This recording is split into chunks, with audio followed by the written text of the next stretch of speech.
Welcome back, Fanatic Addicts, to another episode of the Fan and Fanatic PepRally. So, without further ado, let's get into the first segment, Inside the Mind of the Fanatic. Take it away, partner. All right, first search we have here, GACA North South Classic. So I was in Google Earth the other day, and I typed in Memorial Stadium, Columbus, Georgia, because apparently, fun fact. So I was in Nashville over the weekend for Auburn Vanderbilt, which is the smallest stadium that Auburn's played in since they played Georgia in Memorial Stadium in Columbus, Georgia.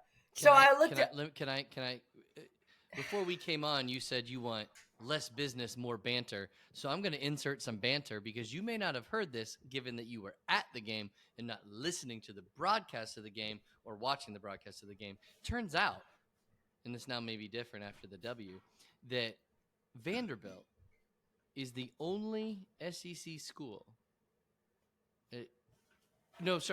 Auburn is the only SEC school that Vanderbilt does not have a losing record to.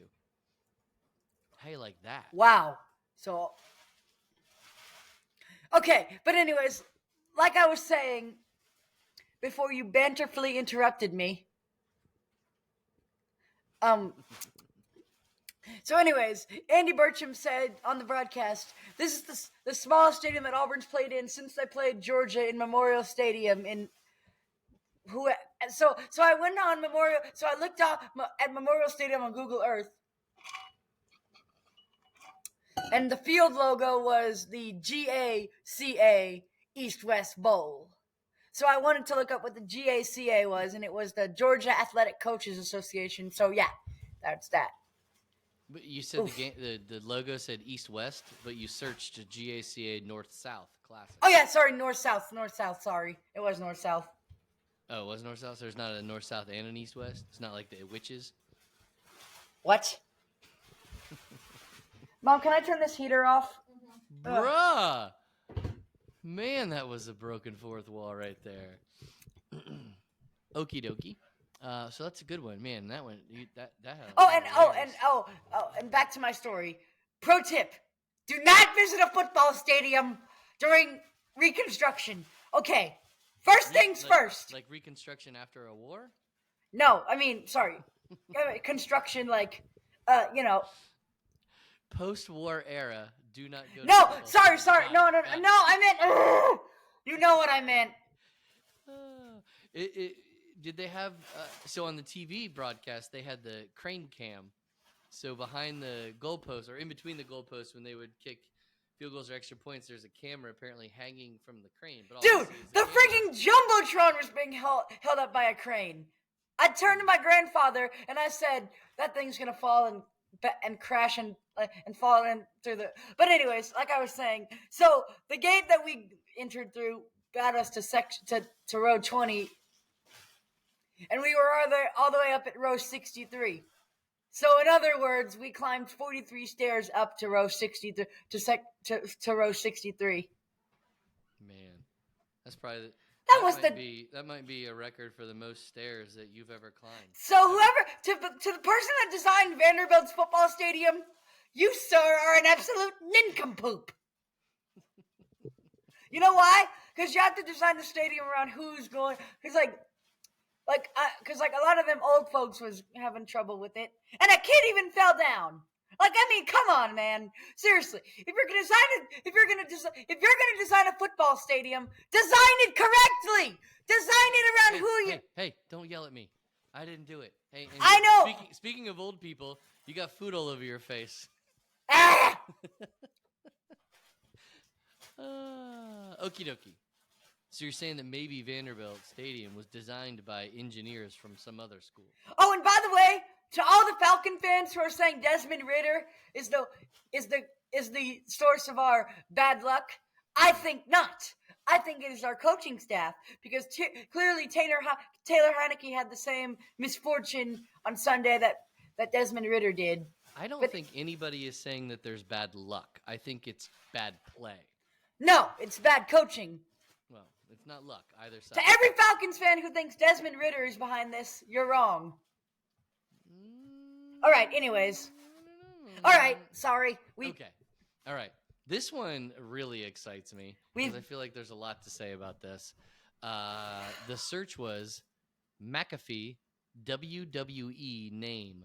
Pat McAfee's WWE man. So we were at Sport Clips earlier today, and we were watching Pat McAfee's show. Oh, wait a minute. That must explain the new aerodynamic look that you have. You got less curls, a little less body there, looking good, looking. So slick. okay, I will say my producer made a stupid comment while we were there. So It was not a stupid. so we were talking about J.J. Watt, and she said, "Wasn't J.J. Watt the guy that went from the Patriots to the Buccaneers?"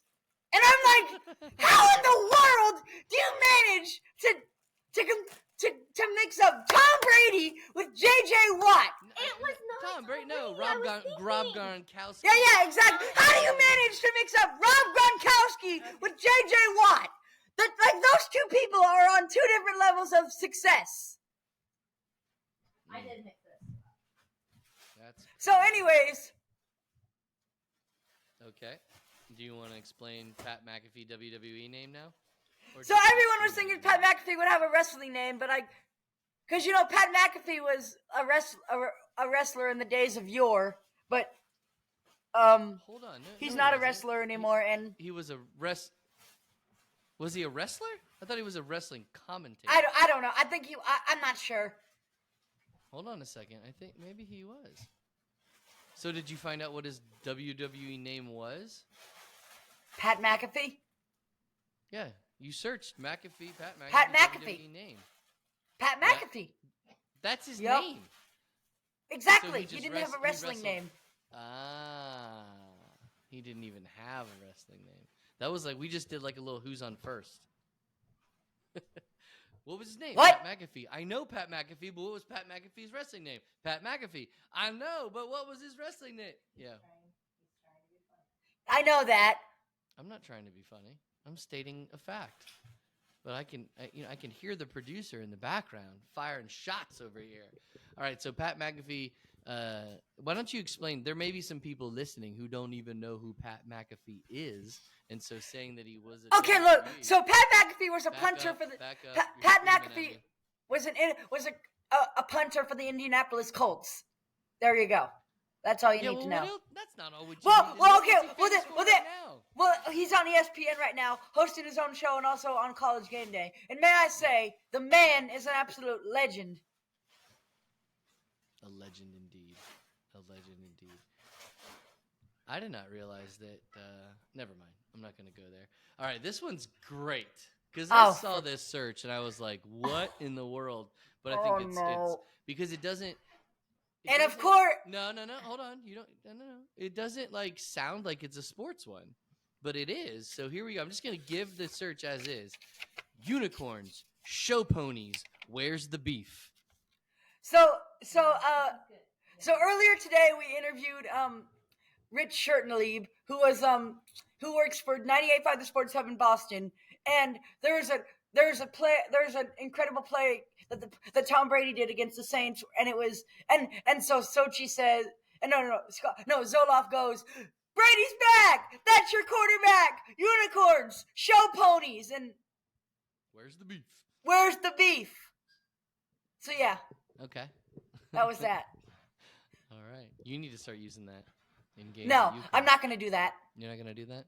because I'm not going to steal stuff that other people. Well, you come up with other ridiculous things like griffins, gambling greyhounds. Show me the money.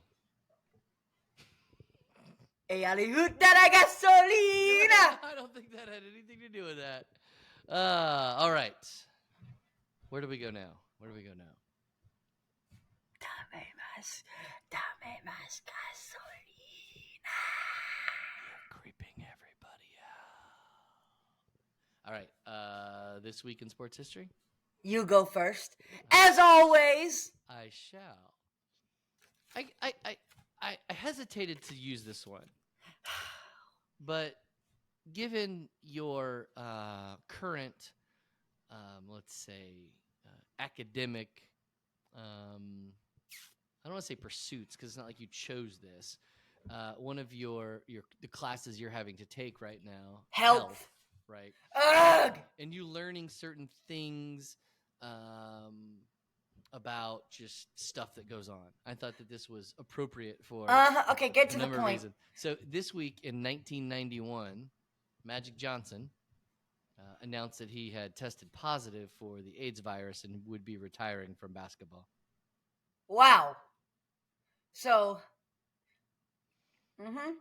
well, I guess that's that. But anyways, as for my fact, ESPN covers a NASCAR race from flag to flag for the first time. That's it. What year? This week in 1981, ESPN covered a NASCAR race from flag to flag for the first time ever. So in 81, ESPN covered a NASCAR race for the first time. Yep. If you would ask me in what year did ESPN first cover a NASCAR race from flag to flag, I would have not gone back that far. That's unexpected. Okay. All right. But anyways, enough with that. Yes. So, ladies and gentlemen, it's time for the moment you've all been waiting for. Coming up on the show this week, we'll be talking to one of the greatest football players in Auburn Tigers history, Mr. Terry Hinley. So, tune in to see how that goes.